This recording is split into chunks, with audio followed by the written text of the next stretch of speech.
अस्सलाम वालेकुम students, welcome to CBEL concept based education learning YouTube channel. मैं हमाद अहमद आपका ट्यूटर। आज के इस लेक्चर में हम बात करेंगे FSC पार्ट 1 जिसे इंटरमीडिएट पार्ट 1 भी कहते हैं और इसका सब्जेक्ट है केमिस्ट्री। स्टूडेंट्स, आज हम केमिस्ट्री का न्यू टॉपिक स्टार्ट करने लगे हैं। That topic is 3.9 liquefaction of gas. Students, बहुत इंपॉर्टेंट टॉपिक है, short answer question plus MCQs के हवाले से।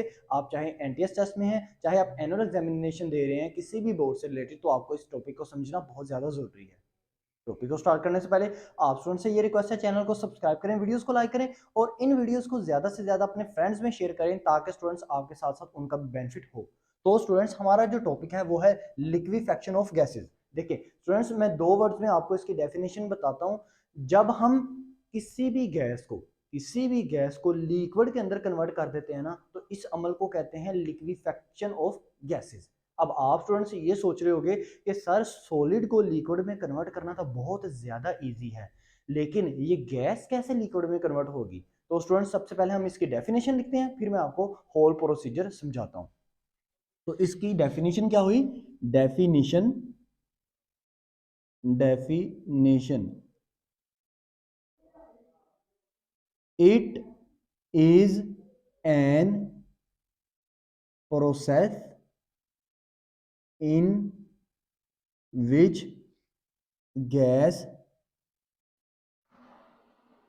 converted into liquid. ले स्टूडेंट्स, ये वो अमल है जिसमें गैस लिक्विड में कन्वर्ट हो जाती है। देखें, अगर आप गैस को लिक्विड में कन्वर्ट करना चाह रहे हो ना, तो आपको ना स्टूडेंट्स गैस और लिक्विड के दरमियान दो डिफरेंस का पता होना बहुत ज्यादा जरूरी है। तो मैं यहाँ पे वो समझाता हूँ, पहले ये सिर्फ समझने की हद तक है ताकि आप गैस को लिक्विड में कन्वर्ट करने का तरीका देख सको। अच्छा, गैस मुझे बताइएगा स्टूडेंट्स, गैस के मॉलिक्यूल्स आपको पता है ना काफी दूर दूर होते हैं, एक दूसरे से काफी दूर दूर होते हैं गैस के मॉलिक्यूल्स। तो इसका मतलब है उनके दरमियान जो एम्प्टी स्पेस होती है, जो खाली जगह होती है, वो भी बहुत ज्यादा होती है। तो यहाँ पे आप नंबर 1 में ये लिखोगे इसके, gas molecules having large empty space. Large empty space होती है, क्यों? क्योंकि ये एक दूसरे से बहुत ज्यादा फासले पर होते हैं, बहुत ज्यादा दूर होते हैं। और जो लिक्विड है, liquid having having small empty space, इनके अंदर जो खाली जगह होती है वो एज कंपेयर टू ना गैस, लिक्विड के अंदर खाली जगह, उनके मॉलिक्यूल्स के अंदर जो खाली जगह होती है वो कम होती है। अब सेकंड इसका आपको जो डिफरेंस आना चाहिए वो क्या है? देखें, लिक्विड के सॉरी गैस के जो मॉलिक्यूल्स हैं स्टूडेंट्स, वो एक दूसरे को अट्रैक्ट नहीं करते, उनके दरमियान फोर्स ऑफ अट्रैक्शन नहीं होती। क्यों? क्योंकि वो एक दूसरे से बहुत स्पीड से गुजर जाते हैं। एक दूसरे के साथ जब टकराने की कोशिश करते हैं ना, तो टकराते नहीं है, एक दूसरे से बहुत स्पीड से गुजर जाते हैं। तो आप ये लिख सकते हो, गैस में नो फोर्स ऑफ अट्रैक्शन, इनके दरमियान अट्रैक्शन की फोर्स नहीं होती, बहुत नेग्लिजिबल होती है, बहुत ज्यादा कम होती है एज कंपेयर टू लिक्विड। तो हम इसको ऐसे ही समझ लेते हैं, ऐसे कंसीडर कर लेते हैं कि ये ना होने के बराबर है। ओके, लेकिन अब लिक्विड में देखिएगा, force of attraction is high, इसमें फोर्स ऑफ अट्रैक्शन हाई होती है, किससे? एज कंपेयर टू गैस से। अब अगर आप इन दोनों फर्क को ना खत्म कर लेते हो ना, तो स्टूडेंट से याद रखिएगा आपकी जो गैस है ना वो लिक्विड में कन्वर्ट हो जाएगी। तो नंबर 1 फर्क क्या है? नंबर 1 फर्क यह है कि जो गैस के मॉलिक्यूल्स है ना वो एक दूसरे से काफी ज्यादा फासले पर है, उनकी एम्प्टी स्पेसेस बहुत ज्यादा है। तो अगर हम इनकी एम्प्टी स्पेसेस खत्म कर देना, इनके दरमियान फासला खत्म कर दें, इनके दरमियान बड़े बड़े गैप खत्म कर दें, तो स्टूडेंट्स हम क्या कर सकते हैं? इस गैस को लिक्विड में कन्वर्ट कर सकते हैं। तो अगर आप किसी भी गैस के मॉलिक्यूल्स के दरमियान फासले को डिक्रीज करना चाहते हो, फासले को कम करना चाहते हो और उनमें मौजूद खाली जगह को पुर करना चाहते हो, कम करना चाहते हो, तो आपको हाई प्रेशर देना पड़ेगा उस गैस को। तो नंबर 1 हम क्या देंगे? High pressure. ये मैं आपको सोल्यूशन बता रहा हूँ गैस का लिक्विड में कन्वर्ट होने का, हाई प्रेशर। नंबर 1 तो आप ये काम करोगे। पहले डिफरेंस को खत्म करने के लिए। सेकंड डिफरेंस आपके पास क्या है कि गैस के मॉलिक्यूल्स और लिक्विड के मॉलिक्यूल्स, गैस के मॉलिक्यूल्स के दरमियान फोर्स ऑफ अट्रैक्शन बहुत कम है, यानी कि ना होने के बराबर है, लेकिन लिक्विड के मॉलिक्यूल में as compare to gas molecules force of attraction मौजूद है।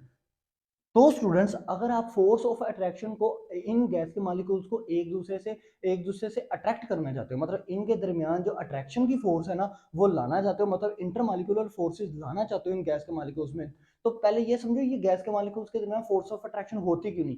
क्योंकि ये गैस के मॉलिक्यूल्स एक दूसरे से बहुत ज्यादा फासले पर होते हैं ना, तो जब ये एक दूसरे की तरफ ऐसे ऐसे मूव करते हैं ना टकराने के लिए, तो ये टकरा कर ना स्टूडेंट्स, टकरा कर ये स्पीडली एक दूसरे से गुजर जाते हैं, मतलब एक दूसरे की एनर्जी अब्जॉर्ब नहीं करते, जज़ब नहीं करते। तो अगर आप क्या करें, अगर आप इनको इनकी स्पीड को डिक्रीज हम कर दें, तो इसका मतलब है ये स्लोली स्लोली एक दूसरे की तरफ मूव करेंगे और एक दूसरे से अच्छी तरह टकरा पाएंगे, जिसकी वजह से एक दूसरे की एनर्जी को अब्जॉर्ब कर पाएंगे।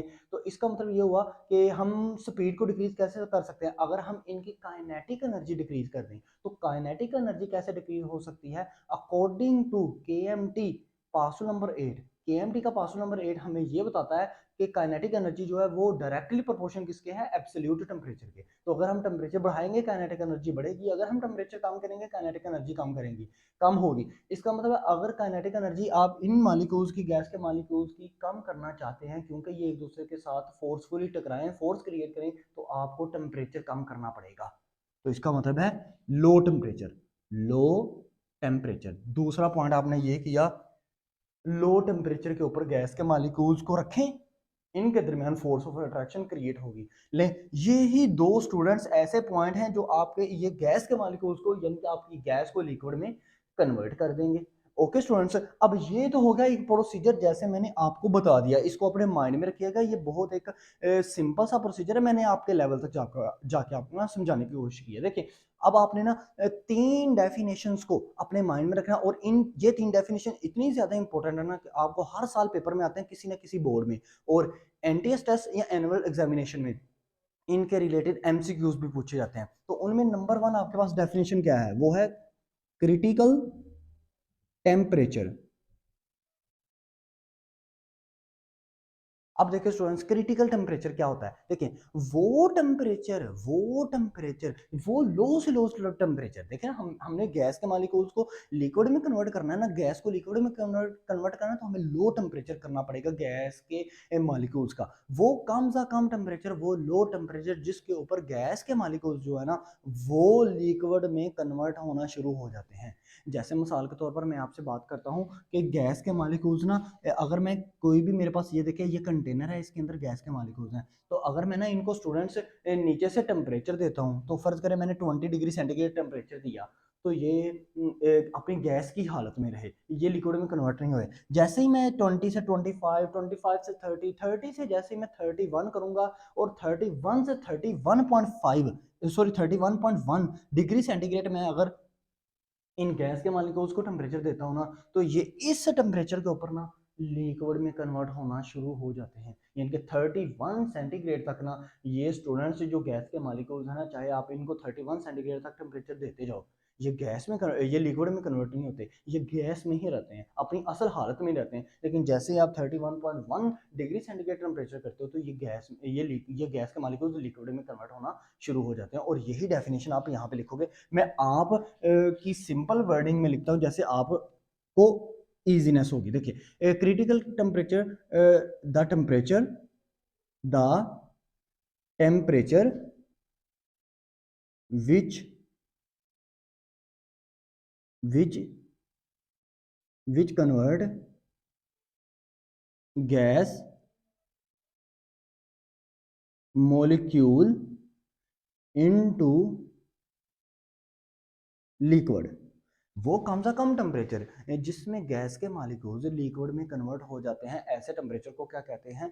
Critical temperature. अब क्रिटिकल टेम्परेचर का आपने जब डेफिनेशन लिखनी है ना, तो ये डेफिनेशन आएगी, आपने ऐसे ही डेफिनेशन लिखनी है, लेकिन अक्सर आपको इसका सिंबल भी पूछा जाता है, मतलब रिप्रेजेंटेशन। तो यहाँ पे हेडिंग देते हैं रिप्रेजेंटेशन। तो रिप्रेजेंटेशन क्या होती है क्रिटिकल टेम्परेचर की? इसको लिखा जाता है टी, और इसके साथ में ऐसे बेस में लिखा जाता है सी। आप स्टूडेंट्स इसकी एग्जांपल भी आपने डेफिनेशन के साथ लाजमी देनी है, ये रिप्रेजेंटेशन आपको एमसीक्यूज में पूछ सकता है। ओके स्टूडेंट्स, अब इसकी एग्जांपल देखिएगा, एग्जांपल की हेडिंग दी। अब क्या ये एग्जिस्ट करती है, ऐसी कोई गैस है जो 31.1 डिग्री सेंटीग्रेड के ऊपर लिक्विड के अंदर कन्वर्ट हो जाए? तो वो गैस है आपकी at the critical temperature of carbon dioxide gas CO2 is 31.1 degree centigrade. लिए स्टूडेंट्स, कार्बन डाइऑक्साइड गैस जो है वो 31.1 डिग्री सेंटीग्रेड के ऊपर लिक्विड में कन्वर्ट हो जाती है।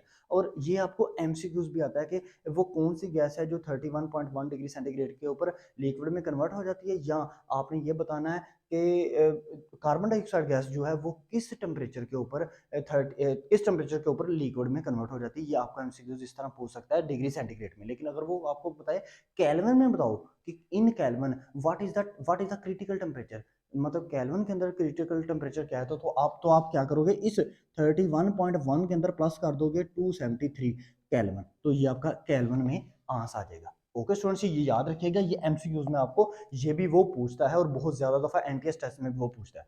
अब जो नेक्स्ट डेफिनेशन आपने याद रखनी है ना, वो है आपकी क्रिटिकल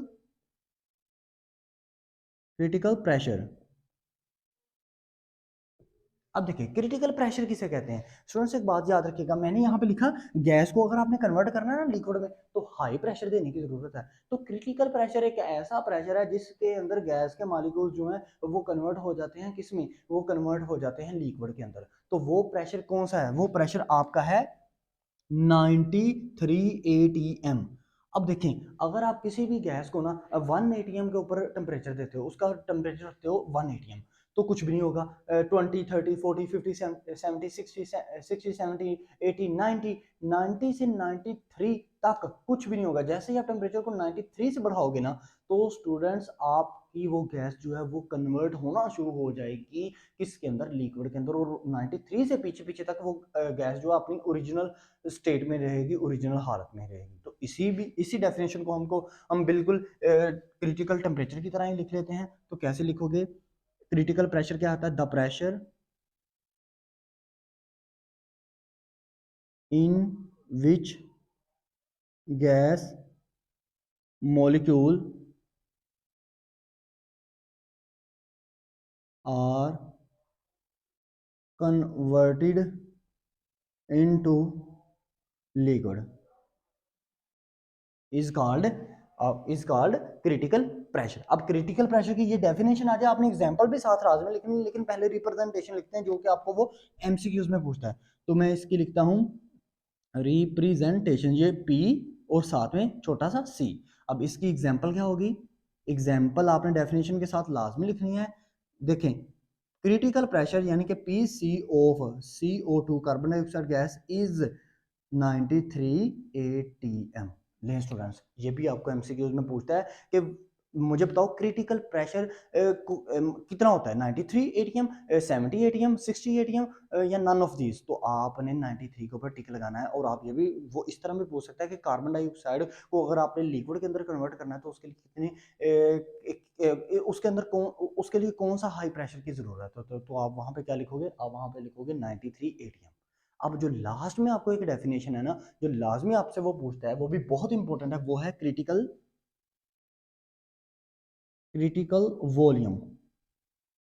अब स्टूडेंट्स, ये क्रिटिकल वॉल्यूम क्या होता है, इसको ध्यान से समझिएगा, बच्चे इस टर्म को नहीं समझ पाते। अब वॉल्यूम का यहाँ पे मैंने कोई डिफरेंस में मैंने कोई जिक्र किया आपसे, वॉल्यूम का कोई जिक्र नहीं मैंने किया। लेकिन आप अगर खुद सोचो, क्रिटिकल वॉल्यूम की आप डेफिनेशन बना सकते हो। वॉल्यूम किसे कहते हैं, वॉल्यूम कहते हैं कि अगर दो मॉलिक्यूल्स जो है ना, पहले पहले इस चीज को समझिएगा, वॉल्यूम किसे कहते हैं। ये देखो, ये मेरे पास एक गैस का मॉलिक्यूल इधर है, एक गैस का मॉलिक्यूल ना मेरे पास इधर है। अब इनके दरमियान इतना बड़ा गैप है, इसका मतलब है यहां से लेकर यहां तक ना इन गैस के दरमियान क्या है, वॉल्यूम है। ओके स्टूडेंट्स, अब देखिएगा, क्या क्रिटिकल वॉल्यूम की आप डेफिनेशन कर सकते हो जी। क्रिटिकल वॉल्यूम वो वॉल्यूम जहां पर वो वॉल्यूम जहां पर क्रिटिकल टेम्परेचर और क्रिटिकल प्रेशर एग्जिस्ट करता है, ऐसे वॉल्यूम को क्रिटिकल वॉल्यूम कहते हैं। मिसाल के तौर पर ये देखो, अब ये गैस का मालिक्यूल, एक गैस का मालिक्यूल इधर है, एक गैस का मालिक्यूल इधर है। अभी ये गैस के मालिक्यूल्स बहुत ज्यादा दूर है, यानी कि एम्प्टी स्पेस बहुत ज्यादा है। इसका मतलब है ये गैस के मालिक्यूल्स गैस में ही है, अभी लिक्विड में कन्वर्ट नहीं हुए। दूसरी इसकी ये पहचान आप कर सकते हैं, क्योंकि ये गैस के मालिक्यूल्स बहुत से ज्यादा दूर हैं, इस वजह से इनके दरमियान फोर्स ऑफ अट्रैक्शन तो होगी नहीं। अगर ये एक दूसरे से ऐसे आके टकराएंगे ना, तो ये एक ऐसे गुजर जाएगा, ये ऐसे गुजर जाएगा, और ये इससे ऐसे गुजर जाएगा स्पीडली, ये एक दूसरे से टकराएंगे नहीं प्रॉपर। इस वजह से फोर्स ऑफ अट्रैक्शन इनमें क्रिएट ही नहीं होगी। तो अगर आप इनमें फोर्स ऑफ अट्रैक्शन या आप इनके ये गैप खत्म करना चाहते हैं, तो आप क्या करोगे, हाई प्रेशर अप्लाई करोगे, लो टेम्परेचर अप्लाई करोगे। तो ये गैस के मॉलिक्यूल्स फर्ज कर लेते हैं यहाँ पर आके ना स्टूडेंट्स, यहाँ पर आके ये एक दूसरे से ऐसे कंबाइन हो जाते हैं। ठीक है, अब मुझे बताओ स्टूडेंट्स, आप खुद, अब यहाँ पे कंबाइन होके ये गैस के मॉलिक्यूल्स लिक्विड में कन्वर्ट होंगे ना, अब यहाँ पर इनका वॉल्यूम कम होगा कि ज्यादा होगा?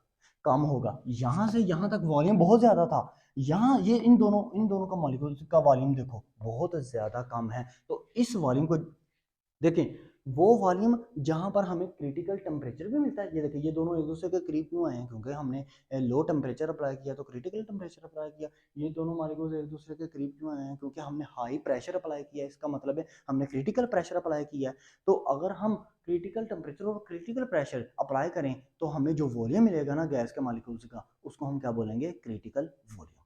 यही थी इसकी डेफिनेशन। तो हम इसको ऐसे लिखते हैं, एट, ऐसे लिखो इसको, eight critical temperature and critical pressure, the gas molecules has critical volume। अब इसकी रिप्रेजेंटेशन आप कैसे लिखोगे क्रिटिकल वॉल्यूम की? इसकी रिप्रेजेंटेशन आप लिखोगे V और इसके बेस में C। इसकी एग्जांपल क्या होगी? एग्जांपल होगी critical volume of CO2 gas is 95 centimetre cube पर मोल। देखें, जब कोई भी गैस ना, स्पेशली कार्बन डाइऑक्साइड गैस, जब वो कार्बन डाइऑक्साइड गैस लिक्विड में कन्वर्ट होगी ना, तो वहां पे कार्बन डाइऑक्साइड गैस का जो वॉल्यूम होगा ना, वो 95.65 है। मैंने 95 लिखा, अप्रोक्सीमेटली मैंने 95 लिख दिया, लेकिन आपकी बुक में जो मेंशन है वो है 95.65 सेंटीमीटर क्यूब पर मोल। ये इतना वॉल्यूम तब क्रिएट करेगी कार्बन डाइऑक्साइड जब वो कन्वर्ट होगी किसमें, लिक्विड के अंदर कन्वर्ट होना शुरू हो जाएगी। तो ये स्टूडेंट्स क्या था, ये तीन डेफिनेशन थे। ये आपको एग्जांपल में भी ऐसे पूछता है, ये एग्जांपल्स भी आपसे वो पूछ सकता है, आपसे वो रिप्रेजेंटेशन भी पूछ सकता है, आपसे वो डेफिनेशन भी पूछ सकता है। और ये बहुत इंपॉर्टेंट आपका एक शॉर्ट आंसर क्वेश्चन के लिए भी ये टॉपिक है। लेकिन ये कैसे, क्या ये डेली रोजमर्रा जिंदगी में ये अप्लाई होता है? क्या रोजमर्रा जिंदगी में हम किसी भी गैस को लिक्विड के अंदर कन्वर्ट कर पाते हैं? तो students, yes, we can convert gas into liquid.